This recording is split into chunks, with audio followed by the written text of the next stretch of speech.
And so we do welcome one of our Coptic family members, Pamela Chappell, singer-songwriter, spiritual teacher, and amateur genealogist. She is ordained with the International Metaphysical Ministry, and after serving as an educator for over 35 years, and also has earned her doctorate from the University of Sedona. She does spread and share her light and love to the world. Residing in South Haven with her husband Pete, and she always has an interesting, informative, and enlightening topic when she does present. We do welcome Pamela as she touches on the appropriate theme for this time of year. It's a metaphysical Christmas with Pamela. Well, it's not Christmas yet, but it sure does sound like it outside. It's just wailing, and the whitecaps on the lake are rolling in like crazy. It's wild and woolly outside. So let's take a little time inside to talk about Christmas from a metaphysical point of view. Now, you may not realize it, but as of the Gospels, Matthew, Mark, Luke, and John, only two of them even speak about the birth of Jesus. That is Matthew and Luke. Mark and John, it's as if he was born at 30 or something. I don't know. But anyway, most of us who have been raised in the Christian tradition know the story of Jesus and Mary and the baby Jesus. And I would say in our culture, most people do, whether they're Christian or not. And it's a satisfying story in some ways, but it really is kind of superficial and limited in its point of view. However, there is a lot of symbolism and there are a lot of metaphors that can provide a deeper perspective on Christmas. There's more to the Christmas story than what we've been taught. It's quite possible that everything about Jesus' birth is symbolic and metaphysical in nature. And we can create meaning for ourselves as a contemplative practice. The first thing I'd like to mention before we look at the different elements of the story is I want to make sure that you all are on board with the idea that Christ was not Jesus' last name. Christ is a title, meaning anointed, or the anointed one. Jesus the Christ we talk about. It actually refers to a state of consciousness. That and the virgin birth could be a metaphor to explain that Jesus came into this world as a pure spirit, higher in consciousness than others at that time of spiritual darkness. And I would submit that we have a bit of spiritual darkness going on right now in our world. So it might make sense to look at the underlying stories in the Christmas story. And these are some of the elements I'd like to look at Mary and the virgin birth, Joseph, baby Jesus, the inn with its stable and manger, the star, the angels, shepherds, the magi, Herod, and light. Let's start with Mary. Mary was very young, not as young for those days as it would be for here, but historians estimate that she was between 12 and 16 years old. And that very well could represent our immaturity in terms of our own spiritual consciousness. We are young in our consciousness. Now, Mary represents the heart, the soul, the feminine. And when I say feminine, I don't mean male or female. I mean that feminine or masculine part that is in each of us, okay? The emotional feeling side of our nature. Now, Mary and Joseph were so trusting of God and where he was leading them in their lives that they are wonderful models for us, that level of consciousness. Now, Joseph was a carpenter. He represents the masculine, logical aspect of people, the pragmatic thinking side. And so we have with Mary and Joseph a kind of a balance, a yin and yang, if you want to pronounce it that way. And that's something we can all strive for within ourselves, that balance. And then we have the baby Jesus. The baby Jesus represents ourselves in our innocence when we came into this world as pure spirit. Without all the trappings of everyday life, right? Just a baby in a manger, just a young soul full of promise and possibilities. And then we have the birth. Now, you can argue till your face is blue with anybody if they want to tell you that Mary was actually a virgin, but I don't think that was the meaning that was sought when the Christmas story grew up, you know. The virgin birth could be a metaphor that explains that Jesus came into this world as pure spirit, high in consciousness.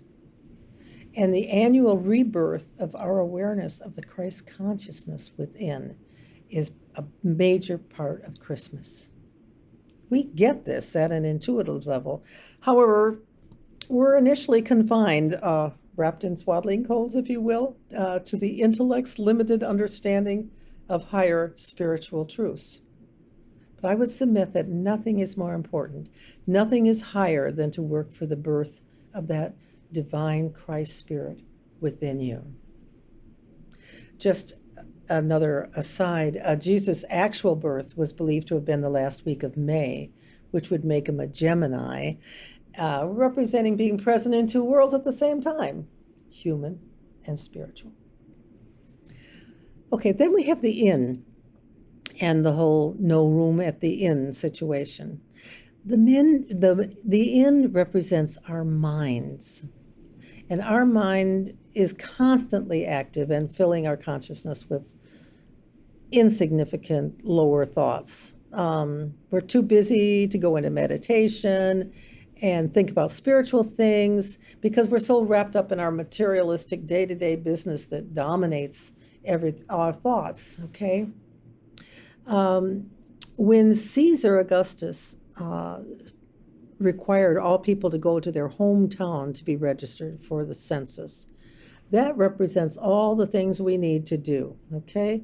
All the things that the world is calling us to do. Oh, we need to pay our taxes. We need to pay our bills. We need to maintain our home. We have to go to work. We have to take care of the family. We have to fix that light in the bathroom. And, you know, there's just all sorts of things filling up our mind and speaking so loudly that we don't hear the voice of spirit.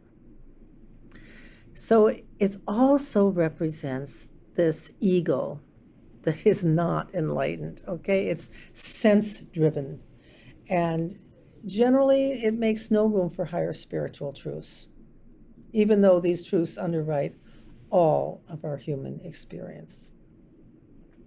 Human beings are too busy eating and drinking and amusing themselves to have room with that child, that spirit within.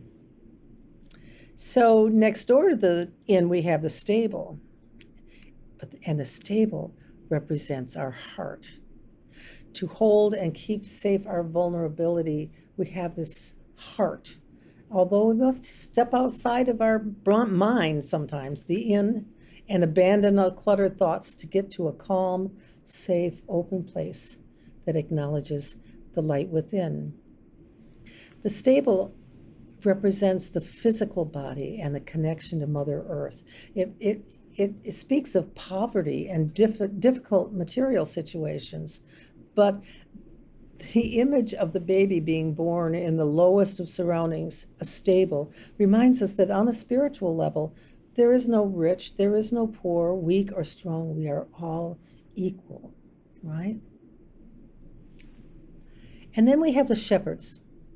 The shepherds have always intrigued me in this story. A friend of mine, Marty Reinstra, told me once the story of shepherds from a metaphysical point of view. You know, if the shepherds are counting their sheep and they see that one of the sheep has strayed way over there and is missing, they don't just keep going. They go get the sheep that has gone astray, right? And so we are shepherds of our thoughts. And when our thoughts go into negative territory and lack and complaints and oh, how horrible the world is and poor me and all of that stuff, we need to be the shepherd that brings that thought back in here and transforms it into a more positive way of looking at the world. Okay?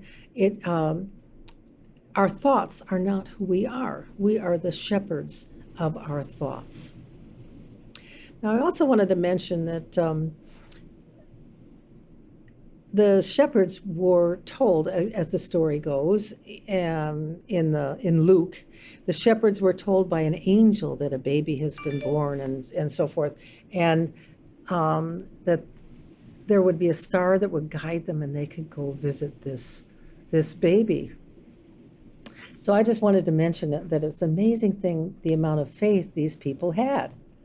It's just amazing how they trusted their inner voice, their intuition, which is translated in the story as an angel, and all the wonderful discoveries they made because of that. Now let's talk about the star for a minute. The star is a symbol of guidance, of hope, and of the potential wishes and dreams.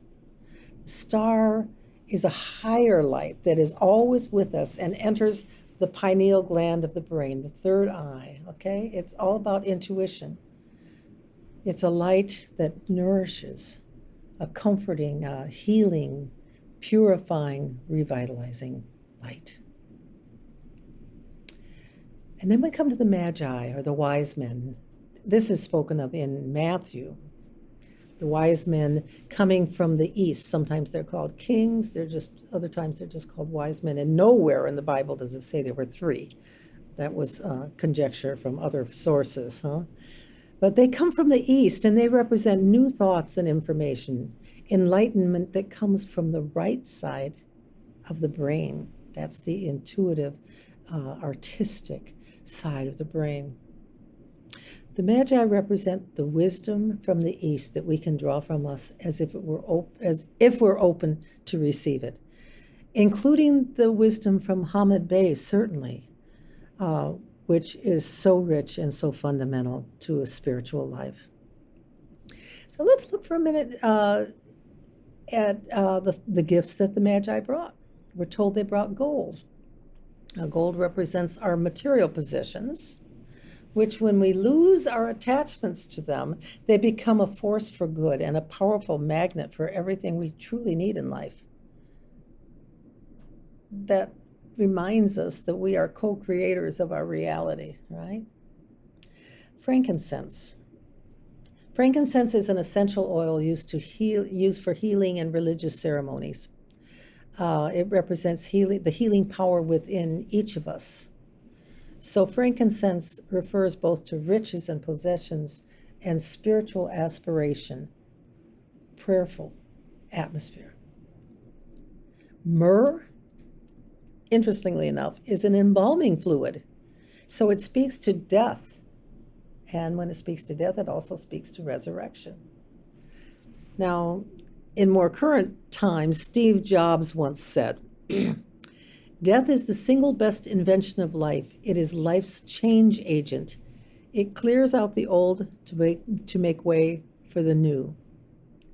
And I think that's true. In our culture, when we tend to think of death, we think of that's the worst thing that ever happened to a person.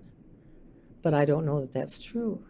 And in this case, we're not necessarily talking about physical death, but maybe the death of letting go of things that we hang on to tightly in our spiritual and material lives, things that we no longer need, things that do not serve us and move us ahead in our spiritual journey.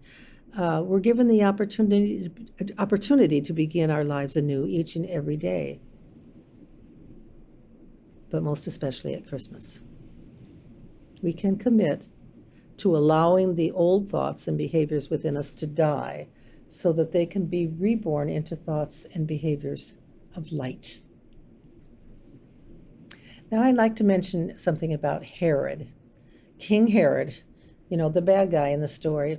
There is always a Herod, an energy that wants to kill the Christ presence. The family, Mary and Joseph and the baby, had to flee because he was going to kill them. He was going to search all the newborns and have them killed.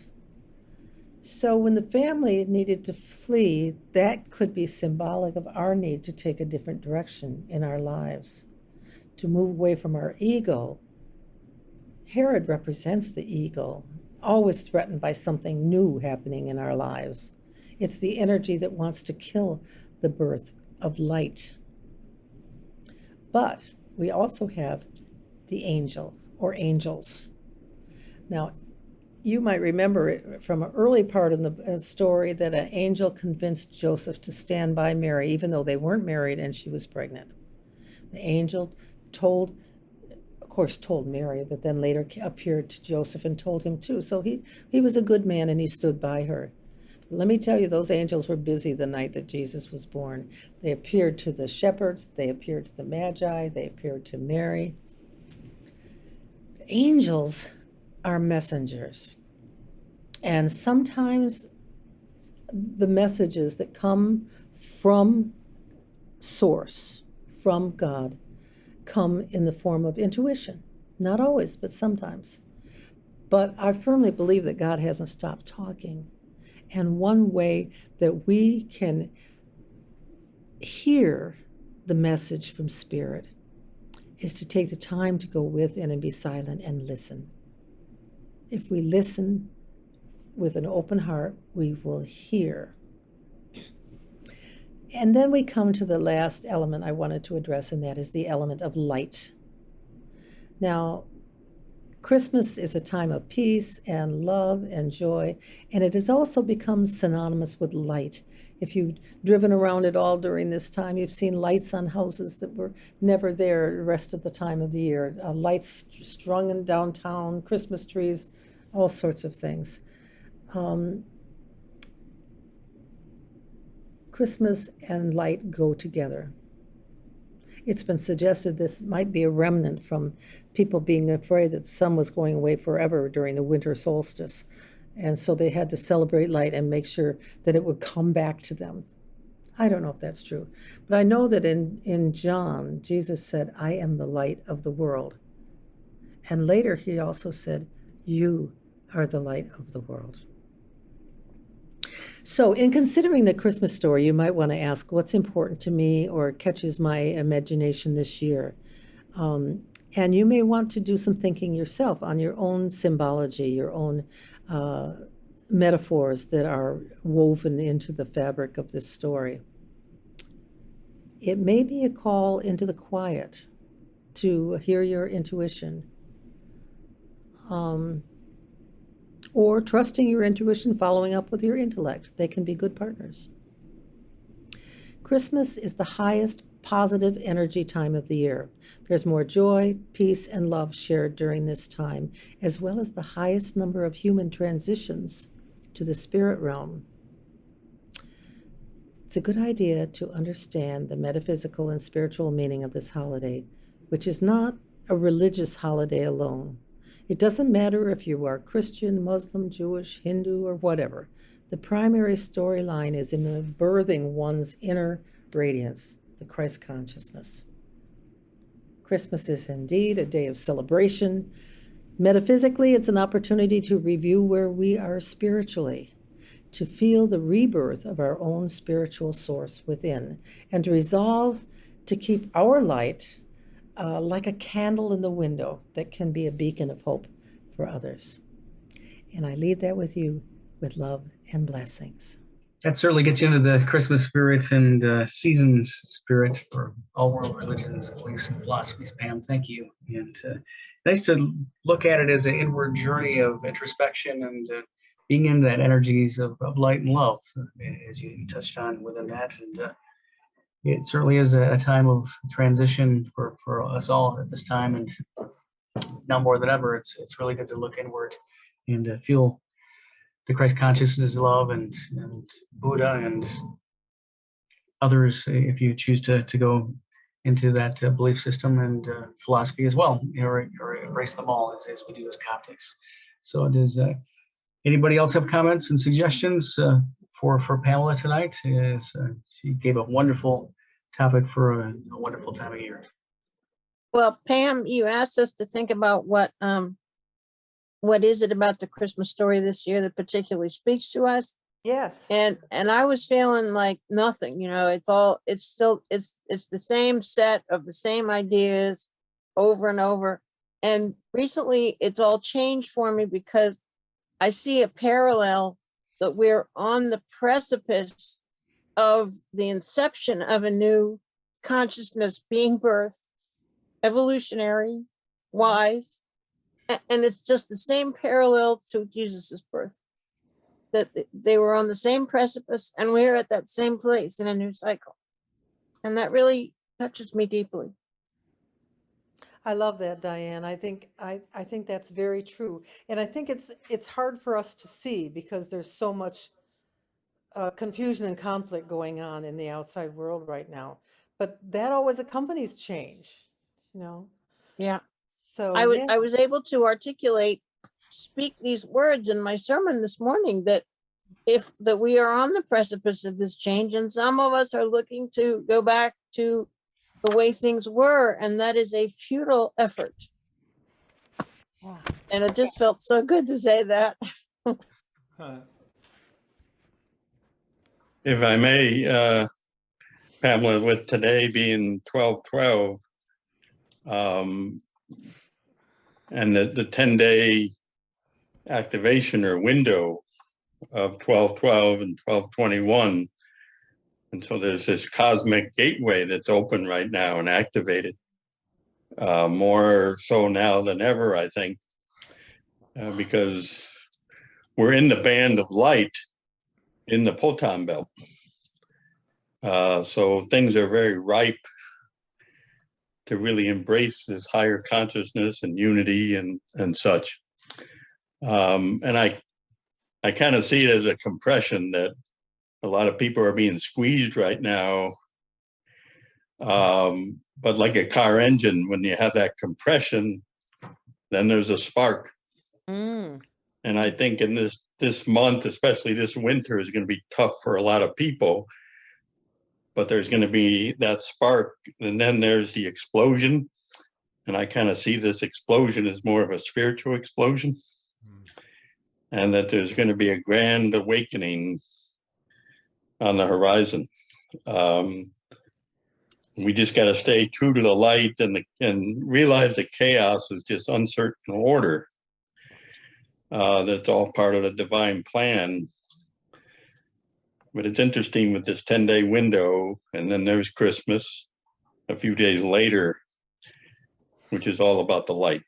So, and those of us that know this, we just got to keep the peace, keep the light, keep the resilience, knowing that we're going to, the woo-woos are going to be the ones that are going to be more, a lot of people are going to be coming to us more and more saying, you guys know something.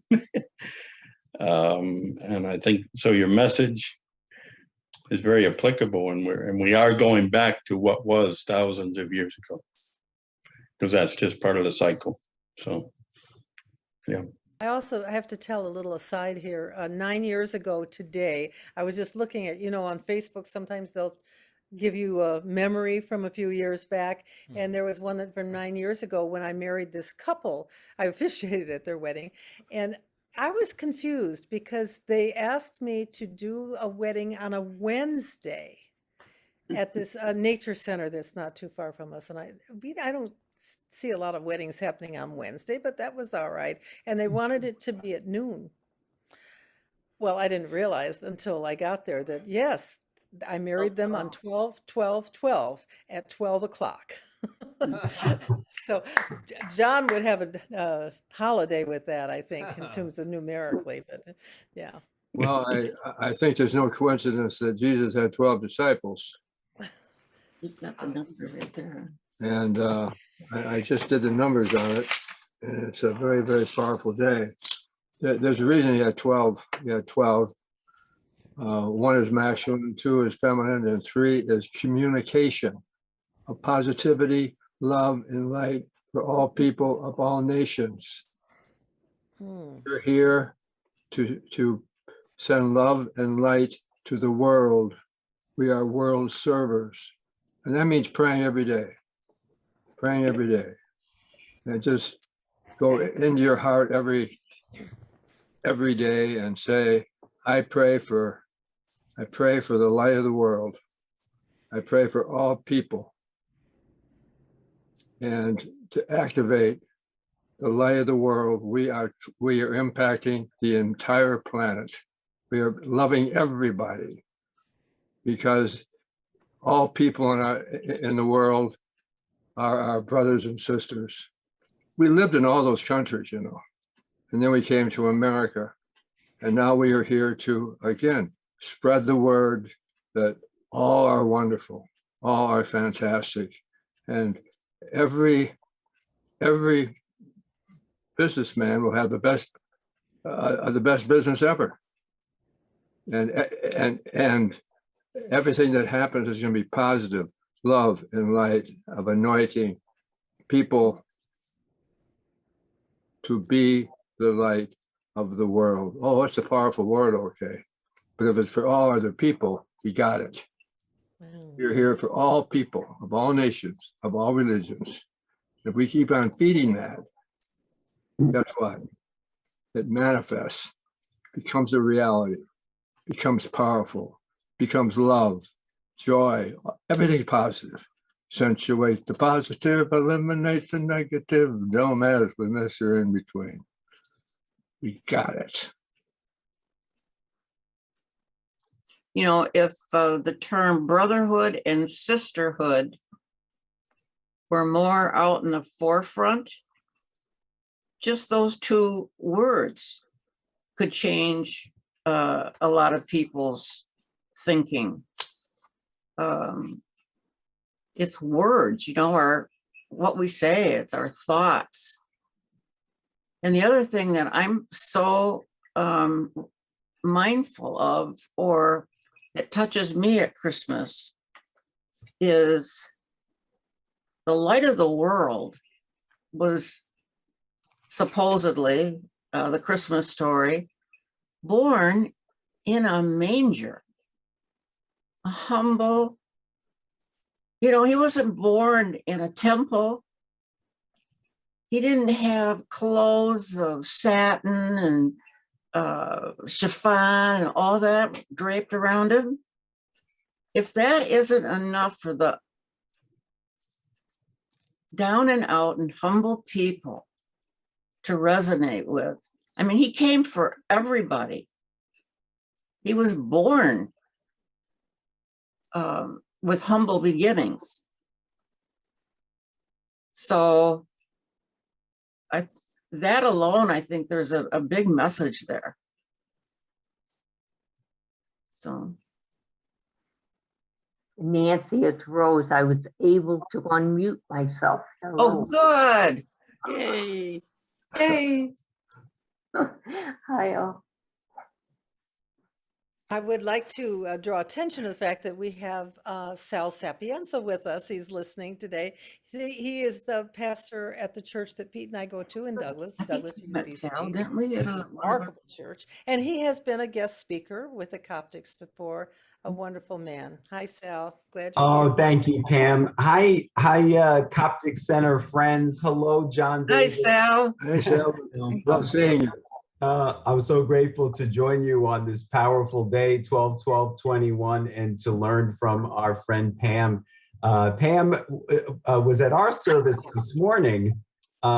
She, as you know, is such a wonderful singer-songwriter, and she sang one of her original songs for us this morning called Joy in My Heart, because today in the Christian church, we lit the third Advent wreath candle, which symbolizes joy. But I mentioned to the congregation this morning that Pam is not only a wonderful singer-songwriter, but a really incredible spiritual teacher. And I learned so much from you tonight, Pam. Thank you. You know, so many people, they just read the Christmas story at a literal level. And when you understand it metaphysically, it is so much richer and deeper. And you understand it's really about the birth of the light in us.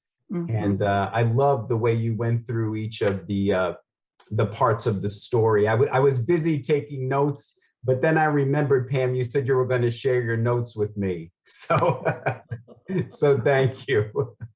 But There's no welcome. I'm so grateful for what you shared. I'm so grateful to the Coptic Center, to all of you for inviting all of us to take part. Oh, sure. Everybody's welcome. You know, one of the things that really struck me that after, I was working on this presentation and thinking about it is the whole thing about no room at the inn. And it occurred to No me, room at the end. Oh, I have Oh. this thing about clutter. I mean, I'm not, what do you call the persons who fill their house with OCD. stuff? Right. But but I do have a lot of things that I should let go of, and I don't always do that. And things that need to be done. Let's say I mentioned the light bulb in the bathroom, which doesn't happen to be one of our issues right now, but let's say it is. Every time I encounter that, it drains me of a little bit of energy because I think, oh, I need to do that. Now, if I come by it and the light's working, I've got it fixed, that builds energy. And so all those little things that I can procrastinate on, if I can clean those up, that helps reduce the clutter in my brain. So I have more energy, more time, more attention for spirit-driven guidance and comfort. So I thought I'm really going to work this Christmas and over the New Year's of trying to let go of some of the stuff I don't need anymore, so that there will be more room in my inn. Mhm. And more work for me. Yes, I think we all feel that way, I mean, we've all lived life long enough that everywhere we ever traveled in our lives, we've always taken home a souvenir. I got all these magnets on my refrigerator. I don't know. I hate to part with them, but it does remind me of every place I've been. A lot of them, Lori, are from your neck of the woods, the Blue Ridge Highway, Ah. Castle Rock. Yeah, I'm in the same situation. Yeah. Other comments, insights, or questions you might have? Well, Pam, Rose, I'm not, my picture's not there. Pam, that was a wonderful discussion on not the Christian view of the birth of Christ, but the spiritual view that I looked at and said, oh my gosh, I never looked at it that way. And that just fits. It fits with what I believe. Well, wonderful. And I also want everybody to understand that I'm very aware that this is just scratching the surface. There is more and more symbolism. There are more metaphors and so forth than I could possibly talk about in a short chunk of time here. And I think it all depends on the individual. What a particular part of the story means to me might be completely different to somebody else, and that's fine. We can draw from it from wherever we are in our own spiritual development. Well, it was very enlightening for me. Thank you. You're so Pam, welcome. I wanted to ask a question. I know you've done a lot of research. I know you did your thesis on life after death, or what happens to us after we die. And you did touch tonight in your presentation about, and I know it's been true in my own life, so many people I know, they choose to make their transition, or their transition is made towards the end of the year, around this time of year. And so why do you think that is? Well, I can't say that I've looked at that real closely, but I have a hunch. And I do think that on some level we choose our exit. Now, it's not necessarily on a conscious level, but it can be on a very subconscious level. And there is a lot in the research about people delaying their death until after a particular event. Like, I want to see my daughter get married, or I want to see this new baby come into the earth, or whatever. And I think maybe people see the end of the year as a kind of a completion. But I think there's also the factor of depression. You know, there's a lot of depression with a lot of people this time of year for, you know, hundreds of different reasons.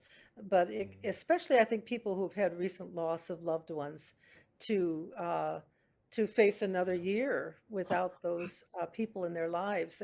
And so they may be less resistant to making that transition. I don't know. What do you think, Sal? I don't know, but I have noticed it, especially in recent years. And I remember saying it to you, Pam, it was actually the year before COVID. It was the December of 2019, before we knew COVID was coming. And so many people in our area in Saugatuck and Douglas were dying. And I said to you, you know, why is this happening? And you kind of enlightened me a little bit about, you know, that they were choosing because maybe there was some intuition that they knew what was coming. I don't know. I love exploring the mystery of it. Of course, none of us know for sure, but I love just thinking about it and talking about it with like-minded people. You know, the soul may not have wanted to go through the trauma that we've experienced in the last couple of years. But on another side of that is that sometimes the soul, and remember, this is not a conscious decision. This is at a very deep level, but sometimes the soul will believe that he or she can be more help on the other side, you know? And so they would opt to make their transition and do what they can do from the other side, which is a very common practice. You know, those folks that we have left us haven't left us, you know, and they can provide guidance, they can provide insight for those of us who are still hanging out here. You know, that's Pam, a can good you, question. Pam, Sal. Yeah, let's look at that can more. you explain a little more? Because I have heard people say that they feel like they can do more on the other side, and I don't myself get it that much. So can you have any more input on that topic? Yeah, and I would encourage others to chime in on that. But you know, there are those who believe that when we pass, or that when we're living here, we're only part of all of what we are is here, and there's more of us on the other side, in the angelic realm, or whatever you want to call it, the other side, and that they can actually, I mean, they can help us by being messengers, like I was talking about angels being messengers, by helping new ideas and thoughts come into our experience. Absolutely. But you know, there are times when I think there's definite spirit intervention, you know, moving things, causing people to come together, creating situations that will move us forward and upward in terms of spiritual consciousness. So we don't always realize they're the ones doing it. It's just that Absolutely. okay, that was kind of my question. How do we know that it's somebody doing it for us or helping us? Yes, okay. So it can be And totally. you know, we can always ask too. You Yeah. know, we can go into a deep meditation and say, Mom, I don't know if you're involved with this or not, but if you are, I would like to know. You know? Yeah. Or give me a sign. Sal is wonderful, has a wonderful story about signs. Actually, Sal, would you tell that story? You know the one I'm talking about? Yeah. He's Are you okay muted. sharing that? Muted. Oh, there I you're go. muted. Thanks, Pam. I just love this story. Well, you know, when I was first learning all of these metaphysical principles, I was kind of skeptical. And one of my spiritual teachers said, well, then just ask for a sign, you know. And so, but she said, you have to be specific. And so I said, okay, I would like to find a nickel, and I would like the nickel to have the year of my birth on it, 1964. Wow.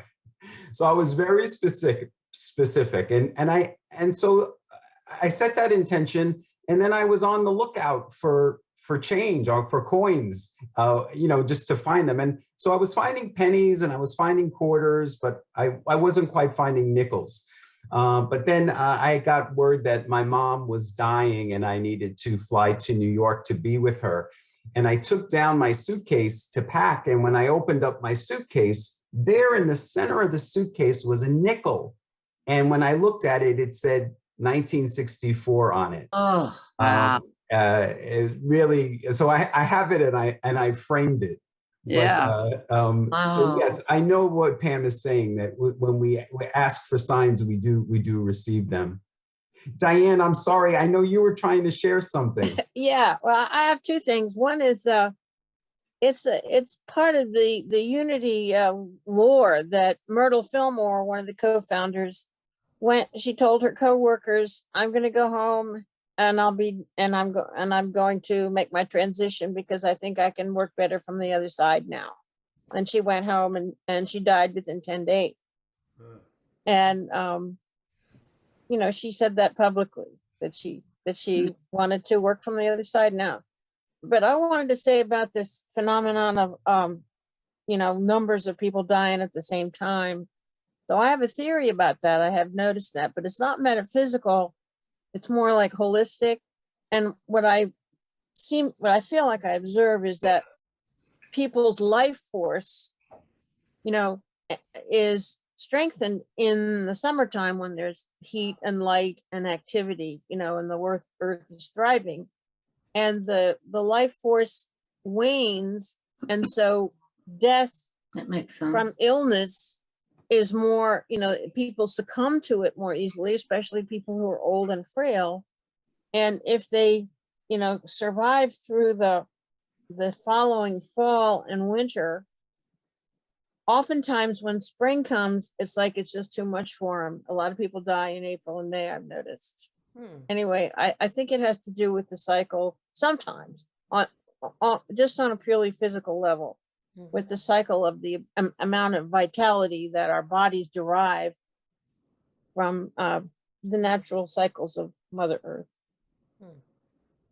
Speaking of cycles, when I was in Peru over at 11/11, a shaman in our group said a third of the population will be leaving, another third will go more nuts, and the other third will wake up. You choose. Yeah. Wow. And here we are. Here we are with all Here we are. people dying from Here. COVID, huh? Here are all the nuts here, huh? I believe in the positive power of insanity. You know how we've been talking a lot about the power of the mind and how we say things and think things, especially because we realize that the positive thinking goes into our subconscious mind, and our subconscious mind has no filters. And so what we put there will find a way to materialize. And my mother always loved October. She, you know, I mean, oh, isn't this a wonderful time of year? She died in October. Mm. So, you know, say maybe it went into her subconscious mind long enough that when her body was ready to give up the ship, it was October for her. So that's exactly what, you know, David and I are together now, because in 2006 is when my first husband died, but he had 5 years of cancer, diagnosed the end of December, 1st of January. And it was like an Energizer bunny. He would come up in the spring, fall down. And of course, he died December 28th. oh, And he had to be here for Christmas. But the cool thing is, I think he's hanging out in my daughter's car. She has the most miraculous, just yesterday, her car broke down and everything came together so well. So it was, you know, it was just, you just made me think, oh yeah, that's her dad still helping her. So yeah, he's got a job keeping after his daughter. Mm-hmm. I think a lot of people do it at Christmas or die, because Christmas is very hard for people, because everybody's supposed to be happy and wonderful and all this. And if you are the minority or half people, whatever, that don't have that experience, you know, it's really hard to handle everyone else being, you're supposed to be wonderful and happy. You know, so. One of the theories that I really embrace, that this planet is not a home, Right. it's a school. physical, mental, emotional, and spiritual. And that's what we came down to learn.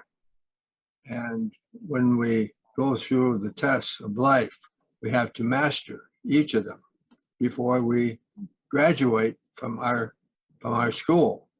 And each religion represents a certain aspect of the school, and therefore we are attracted to certain things. But the word master comes up when we put a person in a position of mastering something, like Master Hamid Bey, the founder of the Catholic Fellowship. It was the greatest man I've ever met in my life, the greatest master who ever lived. But all he was talking about was self-mastery, mastering the physical, mental, emotional, and spiritual, and then going out in the world and teach and love and be the prototype of all of these examples that we came to be. So, by the way, I've enjoyed tonight so very much. I've sat here and just would taking notes like crazy from all you masters here that are here today, because you are a wonderful group. And boy, I tell you, I was taking notes from everything you were saying. Thank you, and thank you. And thank you very much, Lernal. And what an incredible conversation, Pamela and Sal and everyone, especially in the midst of my mother's passing almost 2 weeks ago. So I find that incredibly comforting with this discussion tonight. So thank you, each and every one of you, from the bottom of my heart and the top of my heart as well. Wow. And on a happy note that I didn't share last week when I mentioned my mother's passing, my oldest nephew, my mom and dad's first grandson, is getting married. He's engaged, but we discovered that his fiancée is going to have twins. Oh, The circle of life comes around in a very sad time in our family, and a happy time of a year as well. And this happy time of year for all. So I wanted to share that with you. And oh, thank you. nice. Thank you. Yeah. Well, it's been a wonderful evening. And, A lot of wisdom.